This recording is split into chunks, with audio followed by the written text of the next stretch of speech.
6 hours తర్వాత కూడా save చేయొచ్చండి లిమ్ని.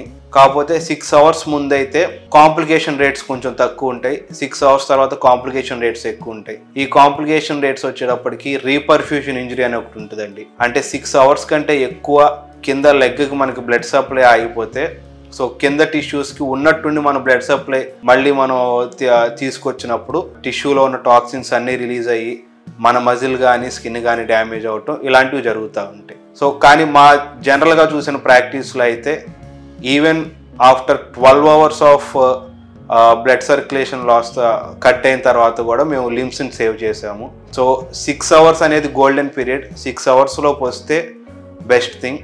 ఈవెన్ ఆఫ్టర్ 6 అవర్స్ కూడా ఈవెన్ అప్ టు 24 అవర్స్ దాకా we can uh blood circulation reestablish చేసి లిమ్ని సేవ్ చేయొచ్చు. సో కాంప్లికేషన్ రేట్స్ కాంపౌండ్ ఇంజరీస్లో చాలా ఎక్కువ ఉంటాయండి.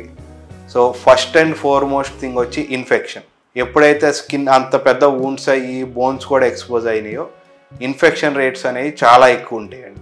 సో సెకండ్ థింగ్ వచ్చేటప్పటికి మా ఆర్థోపెడిక్స్లో బోన్ యూనియన్ అనేది most of the times compound ఇంజరీస్లో నాన్ యూనియన్ ఎక్కువ ఉంటుందండి. అంటే మనం ఆపరేషన్ చేశాక బోన్ అతుక్కోకపోవటం. సో ఇది ఆల్మోస్ట్ కాంపౌండ్ ఇంజరీస్లో more than 30 to 50% chances of non union ఉంటుందండి.